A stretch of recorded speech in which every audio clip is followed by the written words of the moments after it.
त्याला जे जे ज्ञान द्यायचं ते सगळं परमहंसांनी जे आहे ते दिलेलं. तो जसा कसा घडला हा परमहंसांमुळेच घडला. आणि तरी परमहंस आणि तो यांचे रिलेशन असे होते की आजच्या तारखेमध्ये सगळ्या टीचर्सनी, गुरूंनी आणि सगळ्या शिष्यांनी किंवा विद्यार्थ्यांनी खरंच त्याच्यावर पुन्हा एकदा फोकस करायला पाहिजे. Very plain, very simple, without any prejudice, without any ego, without any status level, that I am your teacher. सीधे रहना, नथिंग डुईंग. दोघं मिळून एक हुक्का पिणारे रामकृष्ण परमहंस आणि विवेकानंद एकच हुक्का पितात. याचा अर्थ उद्यापासून सिलेक्टिव्ह लिसनिंग करू नका. एक मात्र एक त्याचा पोट्टामल चौकार दोघे एकच बिडी बदल फुरताना दिसतील. तेवढाच अद्वैत सिद्धांत आणू नका. पण ते फक्त एकच हुक्का पिऊन थांबत नाहीयेत. ते फिलॉसॉफीच ती मांडतायत की द्वैत हे टेक्निकल वर्ड आहे स्पिरिच्युअलिटी मधले. सोडून पिच्छा शब्द म्हणून टाकता फक्त. द्वैत, विशिष्टाद्वैत आणि अद्वैत. बेस्ट फिलॉसॉफी व्हॉट एव्हर दिस संप्रदाय has put for before the world perhaps, है ना. द्वैत, विशिष्टाद्वैत, अद्वैत. द्वैत या शब्दाचा एक अर्थ भांडण असा होता. माझाच आहे, तू काय द्वैत. मी आहे, तू आहे. बरोबर. माझ्या म्हणण्यातूनच तुम्हाला कळलं ना की द्वैत आहे. मी आहे, तू आहे. मग तुम्ही उभे राहिले की मी आहे, तू आहे. बरोबर. याला म्हणतात द्वैत. बरोबर. तुम्ही बोला, हे इथे जे चाललंय द्वैत, विशिष्टाद्वैत आणि अद्वैत. तुम्ही बोला, आम्ही बसलोय, हे द्वैत आहे. कंसात आम्हाला काही घेणं नाही. तुम्ही बोला, आम्ही बसलोय. आता आले तर काय करता, बसा. बरोबर. मला जायचं घरी, माझ्या बाजूला माझा भाऊ, बायको कोणीतरी आहे. तिला म्हणून बाहेर का गं कसं, ती म्हणते मला ऐकायला आहे, किंवा तो भाऊ म्हणतो की ऐकाय. आता मी अडकलो सतरंजी माझी. माझं तुम्ही बोला, मी काय बसलोय, हे काय, हे द्वैत आहे.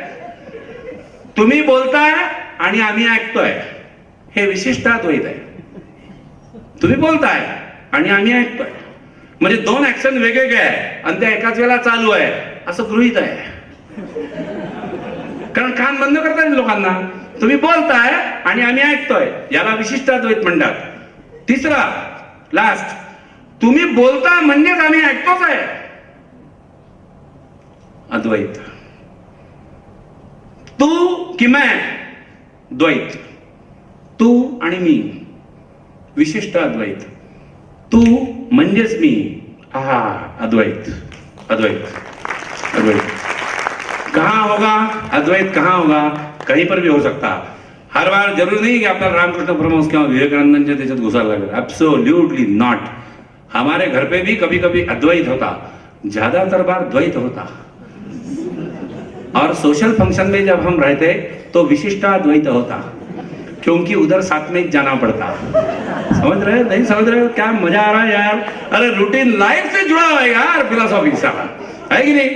घरी आले, शस्त्र काढले आपापले, आहे की नाही. म्हणजे मी माझी बायको उदाहरण, घरी गेले, शस्त्र काढले, लगेच परतले. आम्ही एकमेकांवर राग म्हणतो, बेल वाजली, कोणीतरी आला, माझ्याकडे कोणीतरी आला असेल. कदाचित शक्यता आहे की आम्ही दोघे आमच्या संप्रदायाशी म्हणजे अकॅडमीशी दोघेही कन्सर्न. मग मी ही कालची रात्रीची गोष्ट सांगतोय, प्रत्यक्षात घडली. जाऊ विवेकानंद काय म्हणाले, प्रामाणिक राहा स्वतःच्या जीवनांशी, विचारांशी, भावनांशी आणि प्रसंगांशी. 11:15 वाजता आमचं द्वैत चालू होतं. 11:15 माझ्या घराची बेल वाजली आणि एक माझा स्टुडंट आणि एक स्टुडंटीन म्हणजे विद्यार्थिनी हे माझ्या घरी आले. ते आले, घेणारच होते, म्हणजे मॅडमला माहित होतं.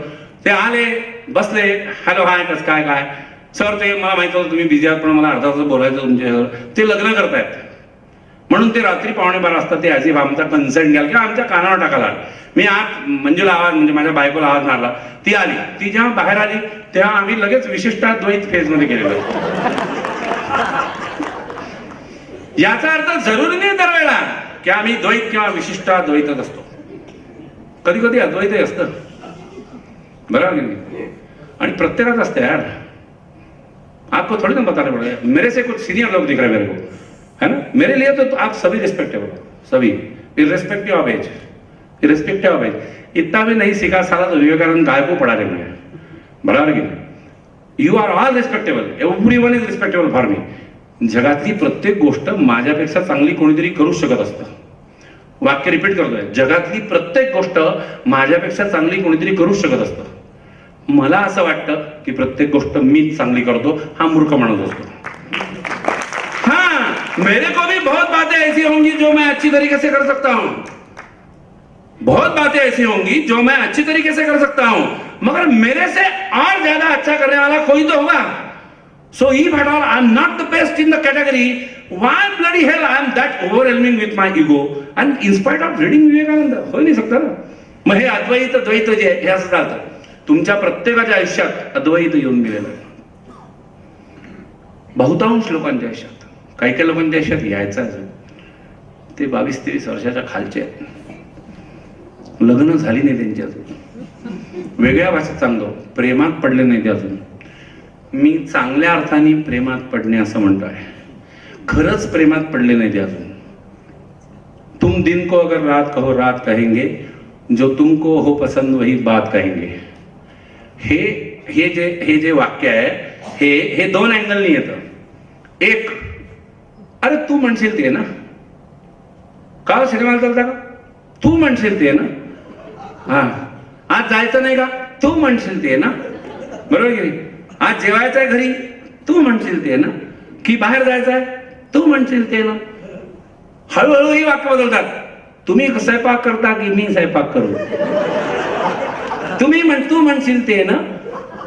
याला अद्वैत म्हणत नाही, याला मजबुरी द्वैत म्हणतात.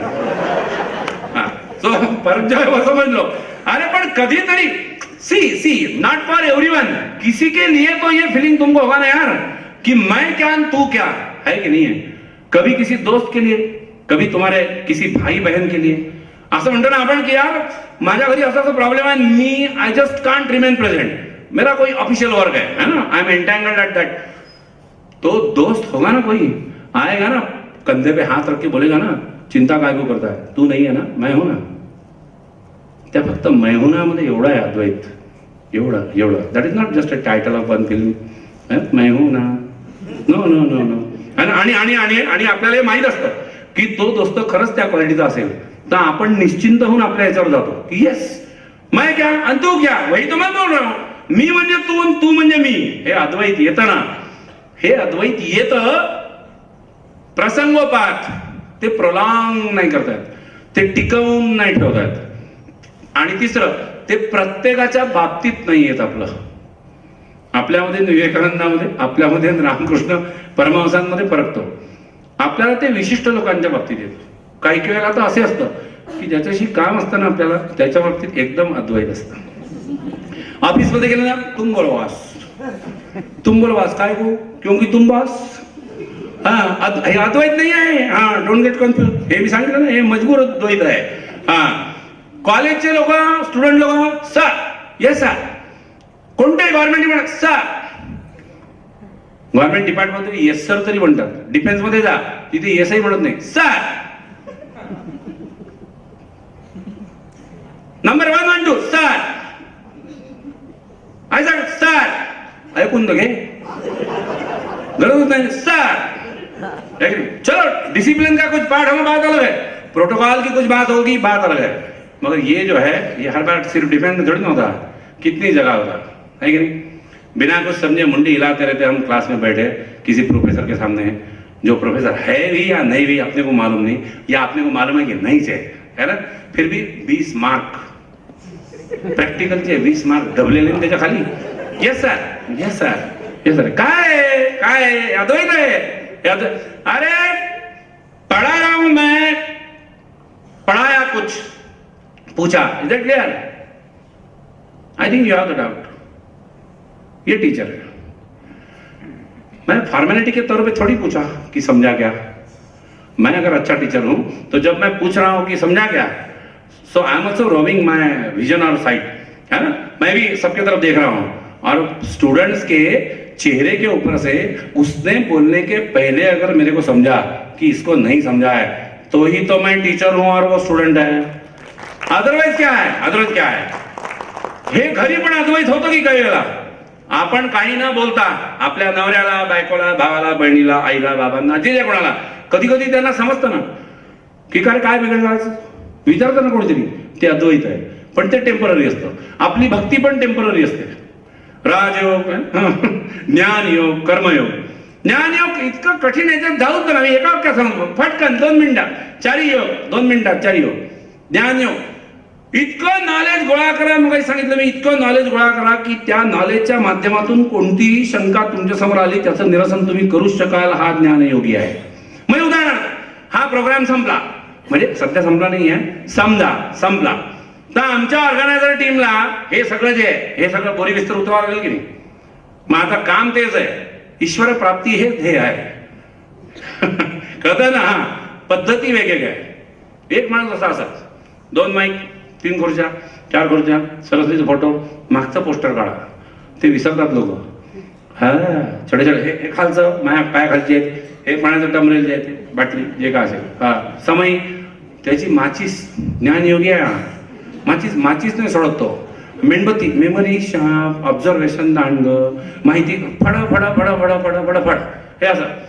कर्मयोगी फंदातच नाही पडत. कर्मयोगी धरलं टेबल की टाकलं, 2 खुर्च्या उचलल्या की टाकला, जे आहे ते टाकायचंच आहे. विषय संपायचा. एखादं दुसरं ते असलं टाकून द्यायचं. अरे आपापले ऍडव्हान्टेजेस आहे ना आपापले फॉल्ट आहे. तो ज्ञानयोगी आहे. राजयोगी काय आहे? राजयोगी पॉवर ओरिएंटेशन. तर अनभक्ती योग जो कार्यक्रम आहे तो ईश्वर सुखरूप पार पाडेलच.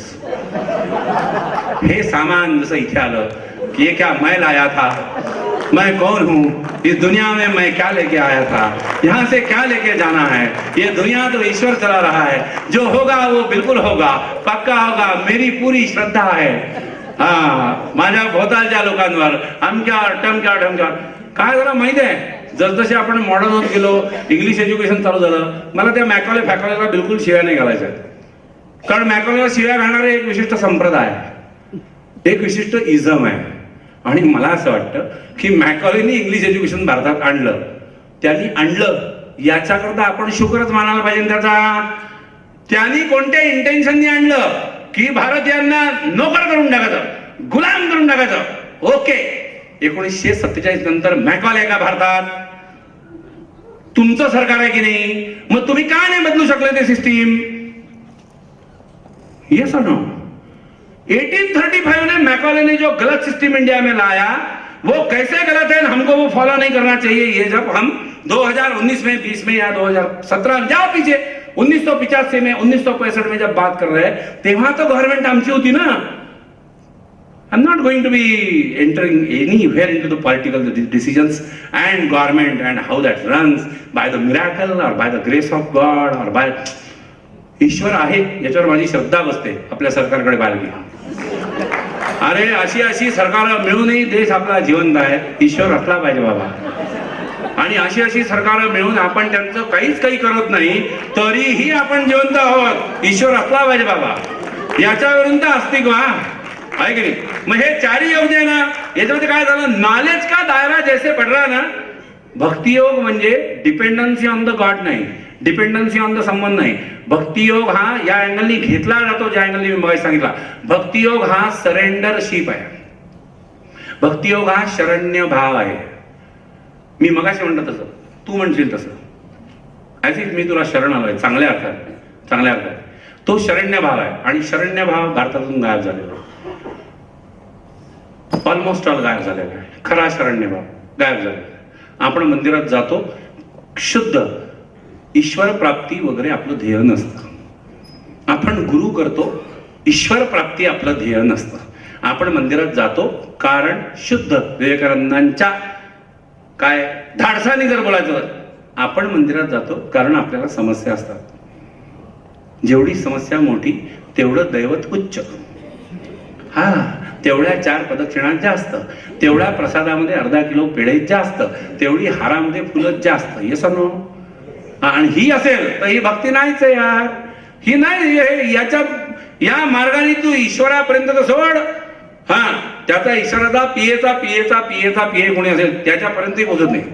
म्हणजे तू बँक काय ब्रँच मॅनेजरला भेटायला आला, तू चपराशाची तुझी भेट होत नाही, कारण तुझं इंटेन्शनच टोटल चुकीचं आहे, इंटेन्शनच चुकीचं आहे. आणि हा भक्तियोग किंवा हे तिन्ही सिद्धांत जे आहेत ते भक्तियोगाचेच काय पुढचे टप्पे किंवा पायऱ्यात, हे सिद्धांत सध्याच्याही परिस्थितीत प्रचंड महत्वाचे आहेत, प्रचंड लागू पडणारे आहेत.